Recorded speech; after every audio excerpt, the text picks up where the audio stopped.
বন্ধুরে ছেড়ে ছেড়ে মুখ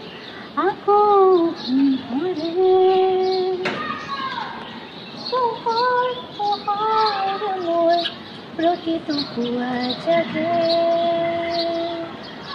তোমার কথা ভাবি তোমারই মরে ले चलो তুমি থাকা ले चलो মই কথা জানো মাথুয়ারি থাকা খোকন ভাজো